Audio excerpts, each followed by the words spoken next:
تو اس وقت اس کی حالت جو ہے وہ آپ سب آج تک عبرت کا نشانہ بنی ہوئی ہے، اس کی لاش وہ آپ دیکھ رہے ہیں۔ تو جب ایسے لوگ نہیں ٹھہر سکتے اس کے قہر و غضب کے آگے، تو باقی کوئی کسی کی کیا ہی جرأت اور کیا ہی اوقات ہے، کیونکہ اللہ تعالیٰ کا قہر غضب جو ہے وہ جب آتا ہے تو وہ کسی کو نہیں چھوڑتا۔ استغفر اللہ، استغفر اللہ۔ تو اس لیے قرآن بار بار واضح کرتا ہے کہ کسی قوم پر غضب الہی بغیر کسی وجہ کے نازل نہیں ہوتا، بلکہ ان کی تباہی اور بربادی ان کے اعمال بد کا نتیجہ ہوا کرتی ہے۔ جو قوم اپنے اعمال اور کردار سے اپنے آپ کو عزت و عظمت کا مستحق ثابت نہیں کر سکتی، اسے اس نعمت سے محروم کر دیا جاتا ہے۔ یعنی اللہ تعالیٰ نے آپ کو کردار دیا، احکام دیے، آپ کو اللہ نے بتا دیا، تو اب آپ کو چاہیے کہ ایک عزت اور وقار سے ایمان قبول کر کے تو اچھی زندگی گزارے، ورنہ دوزخ کا ایندھن بن جائیں گے۔ تو اس طرح سے اللہ تعالیٰ نے فرمایا کل للذین کفروا ستغلبون وتحشرون الی جہنم، ان لوگوں نے کہہ دیجیے، ان لوگوں کو کہ جنہوں نے کفر اختیار کیا ہے جلد ہی مغلوب ہو جائیں گے اور جمع کیے جائیں گے جہنم کی طرف، یعنی جہنم میں جمع کیے جائیں گے۔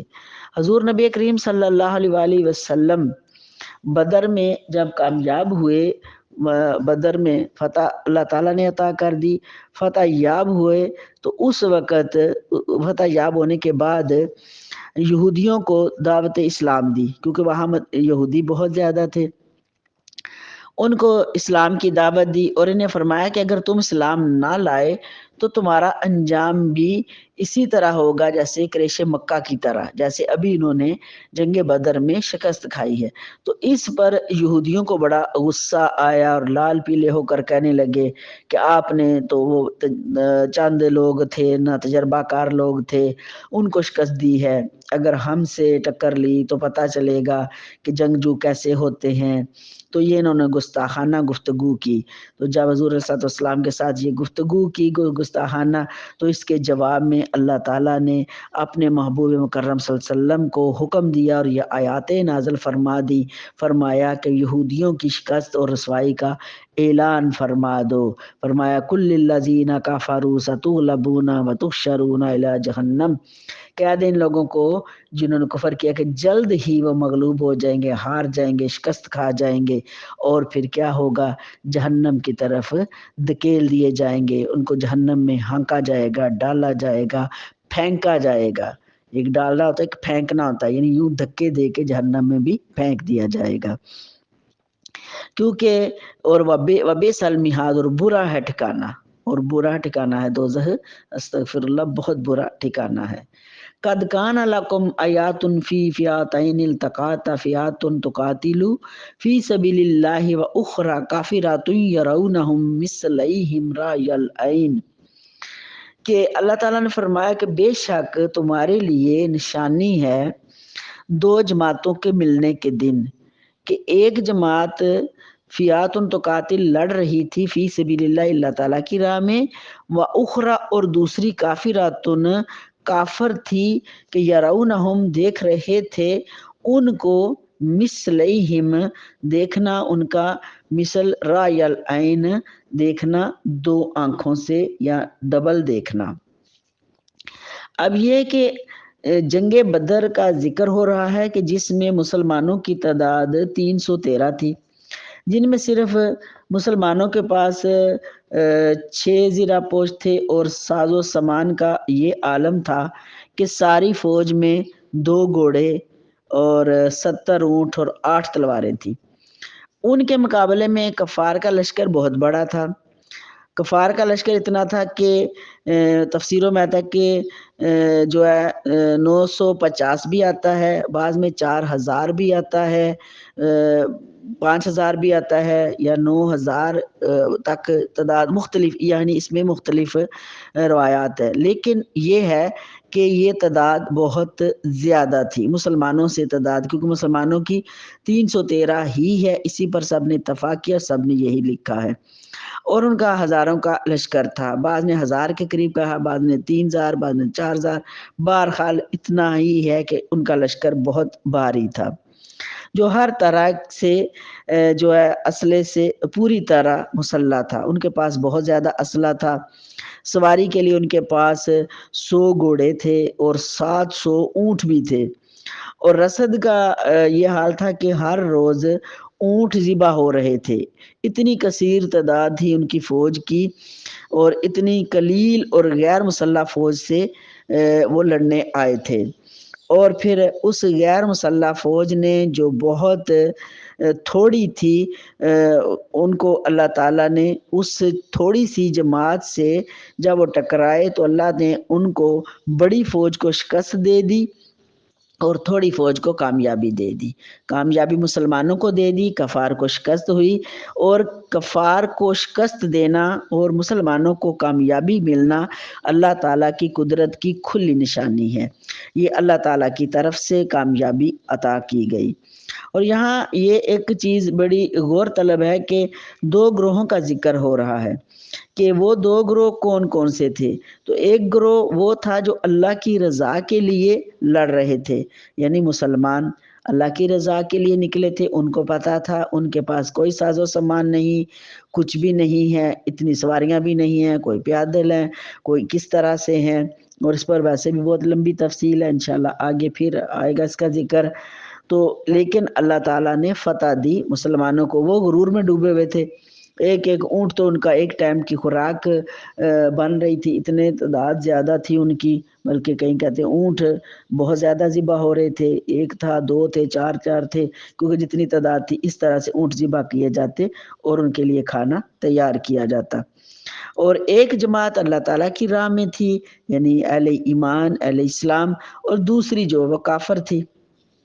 تو یہ بتا دیا کہ دونوں برسر پیکار ہوئے، اور پھر اللہ تعالیٰ نے مسلمانوں کو جو ہے وہ کامیابی عطا کی۔ اور یہ بھی کہ دیکھا کہ جو اس میں قرآن پاک میں آتا ہے کہ پھر دیکھ رہے تھے، دوسری کافر تھی، کہ دیکھنا ان کا مثلہم رأی العین، اس کی آگے بھی ایک تفصیل آئے گی، یہاں بھی کچھ دی انہوں نے، کہ وہ پھر دیکھ رہے تھے مسلمان کہ کافر ہم سے کتنے زیادہ ہیں اور ہم بہت تھوڑے ہیں، پر وہ گھبرائے نہیں ہیں، کہ دیکھ رہے تھے کہ وہ ڈبل ہیں ہم سے، اور کئی گنا زیادہ ہیں، کئی گنا ڈبل نہیں بلکہ ڈبل سے بھی زیادہ، کئی گنا ہم سے وہ زیادہ ہیں، لیکن وہ گھبرائے نہیں، ان کے دل ڈگمگائے نہیں ہیں، پریشان نہیں ہوئے۔ کملی والے کا ساتھ ان کو نصیب ہے، قرب کملی والے کا نصیب ہے، اور اللہ تعالیٰ کی طرف سے فتح کا اعلان پا چکے ہیں، اور ان کا دل اس پر قائم ہے، اور اللہ تعالیٰ نے ان کو ٹھہراؤ عطا کر دیا۔ یعنی اتنی بڑی جماعت کو دیکھ کر، اپنے سے کہیں گنا زیادہ کو دیکھ کر بھی ان کے دل نہیں گھبرائے، وہ قائم رہے اور ان کی جنگ ہوتی رہی، جنگ ہوئی، اور مسلمانوں کو جو ہے اللہ تعالیٰ نے فتح عطا کر دی، اور پھر وہ ثابت قدم رہے اس پر، اور اللہ تعالیٰ کی تائید و نصرت سے کفار کو شکست فاش دی، جس میں ان کے 70 سردار کفار کے مارے گئے، جن میں ابو جہل بھی تھا، اور 70 لوگوں کو قیدی بھی بنا لیا گیا۔ واللہ یؤید بنصرہ من یشاء ان فی ذلک لعبرۃ لأولی الابصار، کہ اللہ تعالیٰ قوت دیتا ہے اپنی نصرت کے ساتھ، یا مدد دیتا ہے اپنی نصرت کے ساتھ جس کو چاہتا ہے۔ اللہ کی مدد سے یہ کامیابی ہوئی، اور اللہ جس کو چاہتا ہے اس کو مدد عطا کرتا ہے۔ اللہ تعالیٰ اپنے حبیب کے صدقے میں ہمیں بھی اپنے فضل سے، اپنے کرم سے اپنی مدد عطا فرمائے، تاکہ ہم بھی ہر مقام، اچھے مقام پر کامیاب ہوں۔ اللہ کی مدد سے ہی کامیابی ملتی ہے، تو اللہ تعالیٰ مدد فرماتا ہے اپنی نصرت سے جس کو چاہتا ہے۔ ان فی ذلک لعبرۃ لأولی الابصار، اور اس میں ایک بہت بڑا سبق ہے، عبرت ہے آنکھ والوں کے لیے، دیکھنے والوں کے لیے، کہ لوگوں بڑی تعداد پر نہ جانا، بڑے اسلحے پر نہ جانا، بڑی قوتوں پر نہ جانا، تمہارے پاس تم لوگ تھوڑے بھی ہو تو کامیابی ملے گی، مگر کیسے؟ تمہارے ایمان کی قوت زیادہ ہو، تمہارا ایمان قائم ہو، تم اپنے حق پر قائم رہو۔ جب حق پر قائم رہو گے تو تھوڑے بھی ہوں گے تو اللہ تعالیٰ مدد دے گا اور کامیابی عطا کرے گا، اور پھر حق والوں کو ہی کامیابی ملے گی۔ زُيِّنَ لِلنَّاسِ حُبُّ الشَّهَوَاتِ مِنَ النِّسَاءِ وَالْبَنِينَ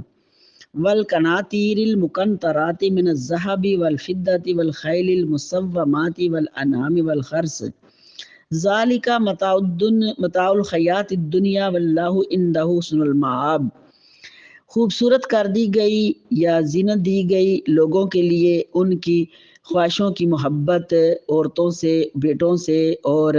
خزانے جو جمع کیے جاتے ہیں سونے اور چاندی کے، اور گھوڑے جو نشان کیے گئے، اور چارپائے ہیں اور کھیتیاں ہیں، یہ سب دنیا کی زندگی کا مال ہے، اور اللہ تعالیٰ ہے کہ اس کے پاس اچھا ٹھکانہ ہے۔ یعنی زینت دی گئی، زینہ زینت دی گئی للناس لوگوں کے لیے، حب شہوات خواہشوں کی محبت، کہ ہمارے دلوں کے اندر خواہشوں کی محبت ہوتی ہے، ہمیں یہ مل جائے، ہمیں وہ مل جائے، انسان ہے، یہ سب چیزیں انسان کے ساتھ چلتی ہیں، اور پھر انسانوں کے مردوں کی طرف کے پھر ان کو خوبصورت خواہشات بھی دی گئی، خواہشات چیزوں کی خواہشیں بھی دی گئیں، اور ان میں من النساء خواتین ہیں، عورتوں کی خواہشات بھی ان کے اندر ڈال دی گئی، والبنین اور بیٹوں کی بھی، کہ بہت خوبصورت عورتیں ہوں اور پھر بیٹے بھی ہوں، والقناطیر المقنطرات اور خزانے بھی جمع کیے ہوئے ہوں، ڈھیروں کے ڈھیر، من الذهب سونا ہو، والفضة اور چاندی بھی ہو، والخیل اور گھوڑے، المسومات نشان کیے ہوئے، یعنی خاص گھوڑے جو ریسوں کے کام آتے ہیں، یہ بڑے بڑے مہنگے گھوڑے ہوتے ہیں، والانعام والحرث اور چارپائے، تو کھیتیاں، والحرث اور کھیتی، تو یہ سب چیزیں کیا ہے؟ یہ دنیاوی زندگی کے فائدے ہیں، یہ دنیاوی زندگی کے فائدے ہیں، اور اللہ تعالیٰ وَعِندَهُ حسن المآب، اس کے پاس اچھا ٹھکانہ ہے۔ یعنی یہ سب چیزیں ہر بندہ خواہش کرتا ہے کہ اس کے پاس ہوں، اور ہوتی بھی ہیں اور ہونی بھی چاہیے، لیکن اس میں کیا ہے کہ ان چیزوں کو آپ لو، ظاہر ہے آپ نے کامیابی حاصل کرنی ہے، یہ ساری چیزیں آپ کو چاہیے، یعنی فتح و کامیابی جو ہے وہ آپ کو دنیا کے زندگی کے اندر چاہیے، تو یہ چیزیں بھی ساتھ ساتھ آپ کو ملنی ہیں۔ تو اللہ تعالیٰ نے اپنی حکمت کاملہ سے انسان کے دل میں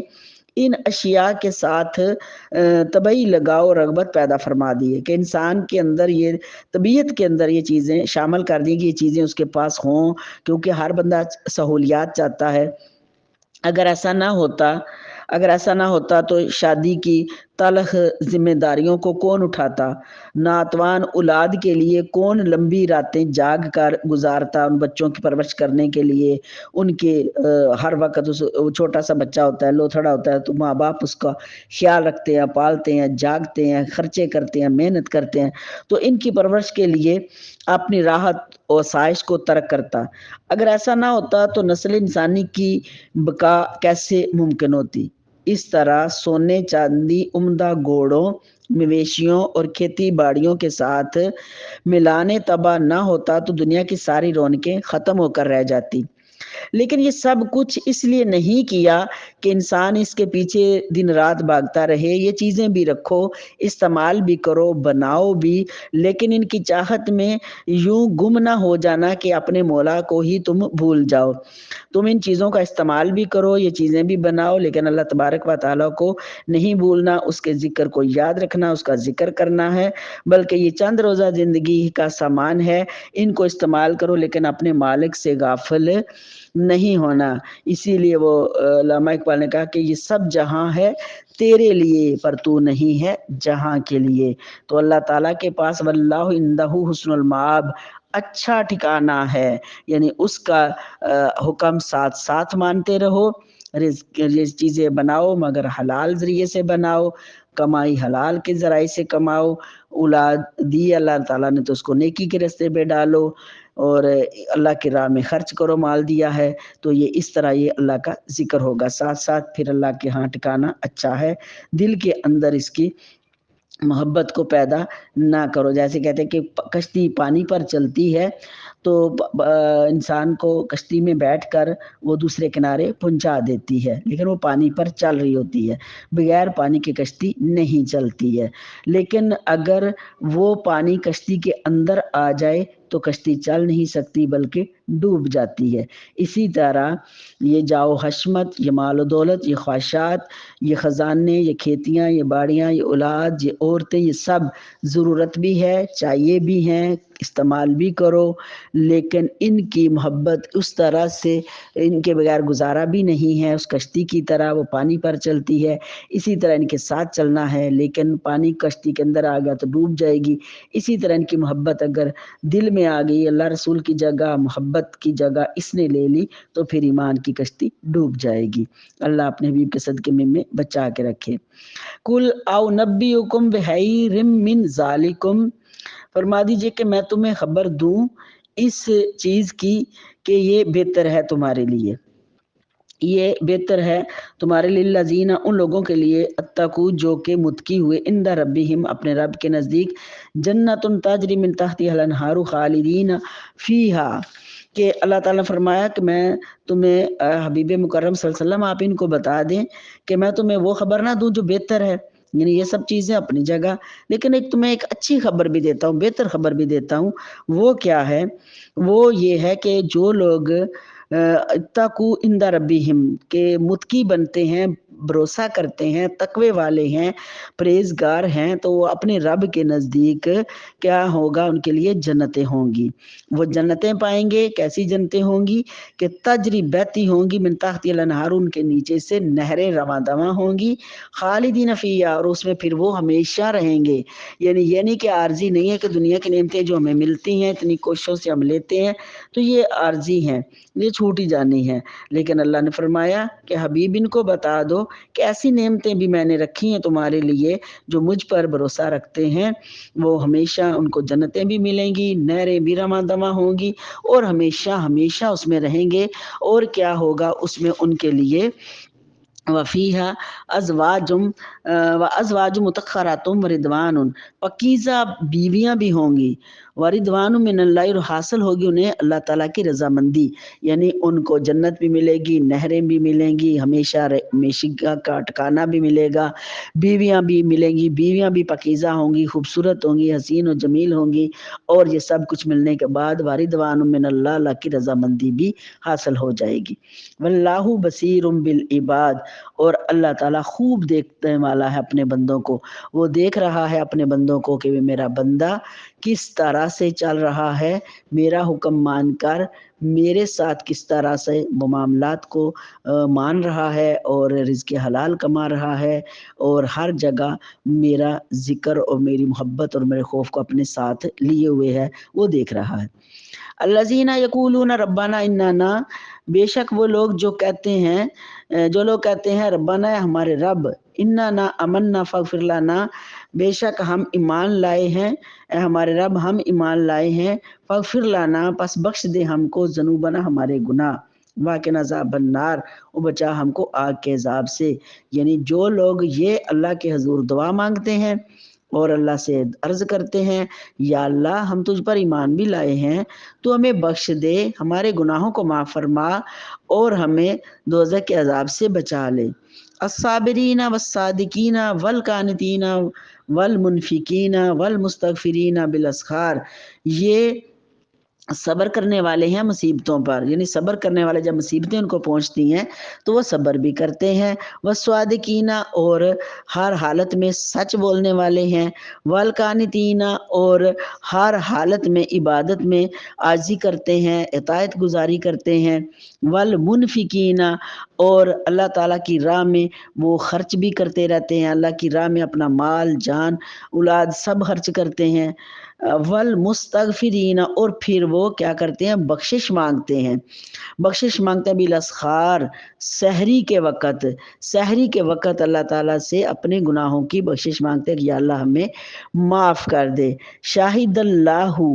گواہی دی پھر اللہ تعالیٰ نے بھی، اللہ تعالیٰ بھی خود اپنی وحدانیت پر گواہ ہے، گواہ ہے اللہ تعالیٰ، اللہ خود بھی گواہ ہے کہ وہ ایک ہے، اور اپنے ایک ہونے کی گواہی قرآن میں دی تاکہ لوگوں کا اور بھی ہمارا یقین کامل ہو جائے۔ شاہد اللہ، اللہ خود گواہ ہے، انہو یہ کہ وہ لا الہ الا ہوا، کوئی معبود نہیں ہے، کوئی نہیں ہے معبود مگر وہ ہے۔ اور پھر گواہی کس نے دی؟ والملائکۃ، اور اس کے فرشتے بھی گواہی دیتے ہیں کہ اللہ کے سوا کوئی معبود نہیں ہے۔ وَأُولُو الْعِلْمِ، اور علم والے بھی پھر گواہی دیتے ہیں، قائمًا بالقسط، اور پھر اس گواہی پر قائم رہتے ہیں، پھر اللہ تعالیٰ ان کو عدل و انصاف کے ساتھ اس پر قائم رکھنے والا ہے۔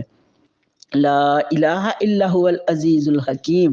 نہیں کوئی معبود مگر وہ غالب حکمت والا ہے۔ یعنی اللہ نے خود بھی گواہی دی ہے کہ اللہ تعالیٰ گواہ ہے کہ کوئی معبود نہیں ہے مگر وہی ہے۔ فرشتے بھی گواہی دیتے ہیں، اہل علم بھی گواہی دیتے ہیں، پھر قائم بھی ہیں، پھر اللہ تعالیٰ ان کو عدل و انصاف کے ساتھ اس پر قائم بھی رکھتا ہے۔ کوئی معبود بھی نہیں ہے اس کے سوا، وہ غالب حکمت والا ہے۔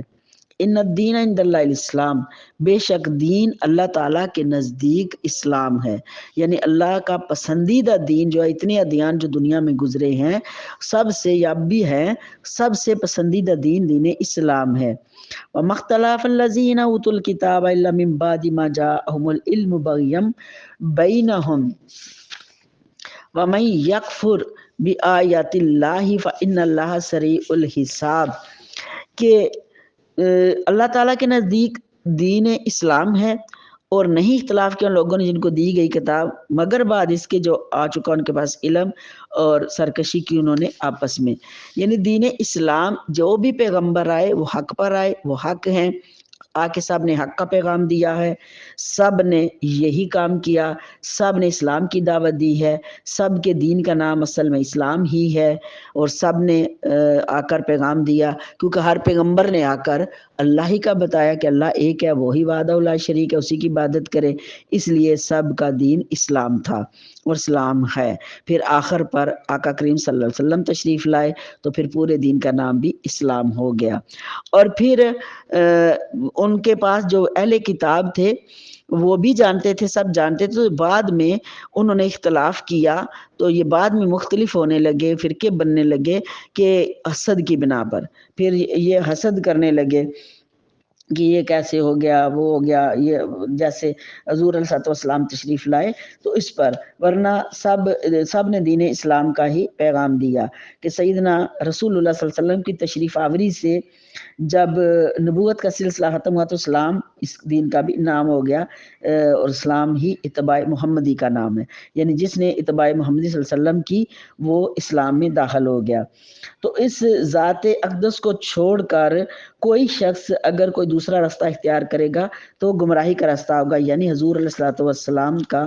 راستہ چھوڑ کر۔ تو اس آیت سے تاریخ ادیان کے طالب علم کے لیے قرآن نے ایک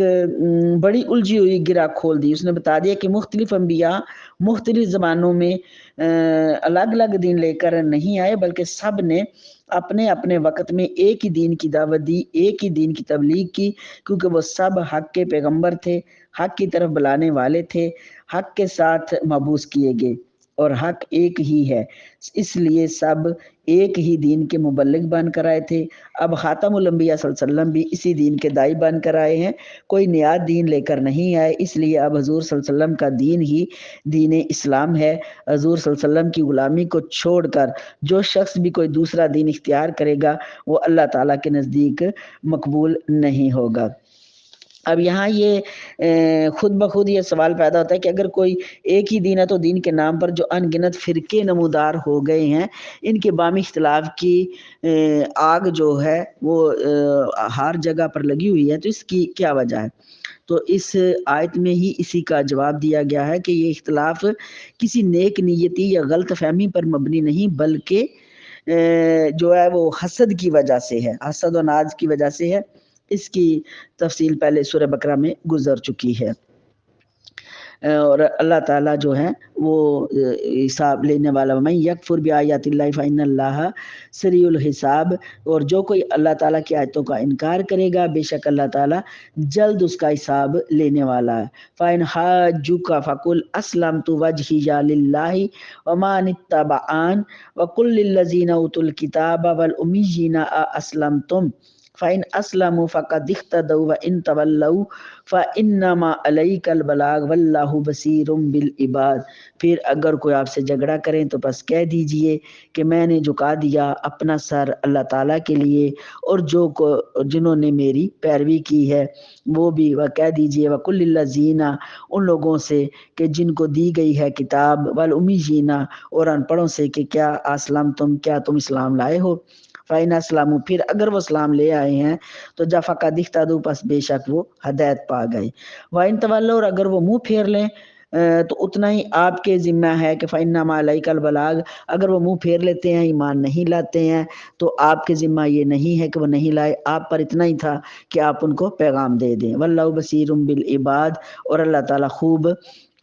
سننے والا دیکھنے والا ہے اپنے بندوں کو، وہ اپنے بندوں کو دیکھ رہا ہے کہ اگر حق سمجھنے کے بعد حسد کی وجہ سے وہ حق کا انکار کریں اور آپ سے جھگڑیں تو ایسے لوگوں سے لفظی بحث میں الجھ کر آپ اپنا قیمتی وقت کیوں ضائع کریں، بلکہ ان کی پسند اور ناپسند سے بے نیاز ہو کر اپنے غلاموں کے محکم عقیدہ کا کھلے الفاظ میں اعلان کر دیں، اس کا ان پر نفسیاتی اثر پڑے گا، کیونکہ جب وہ دیکھیں گے کہ ان ہزاروں حلیے اور لاکھوں فریب بے اثر ثابت ہو گئے ہیں تو ان کے باوجود حق پرستاروں کے پاؤں نہیں ڈگمگائے بلکہ ان کی تعداد دن بدن بڑھ رہی ہے، تو ان کے حوصلے پست ہو جائیں گے اور اسلام کی مخالفت میں ان کی گرم جوشی سرد پڑ جائے گی۔ یہاں یہ ایک اور اعلان کا حکم دیا جا رہا ہے کہ آپ ان پر یہ بھی واضح کر دیں کہ ہم تم کو اسلام کی جو بار بار دعوت دے رہے ہیں اس کی یہ وجہ نہیں کہ ہم تمہاری سنگت سے اپنی تقویت کا قصد کر رہے ہیں، در پردہ اپنی مصلحت کے لیے کوشاں ہیں، بلکہ اسلام کی دعوت قبول کرنے میں سراسر تمہارا ہی فائدہ ہے۔ اگر ضد پر اڑے رہو گے تو اس کو قبول نہ کیا تو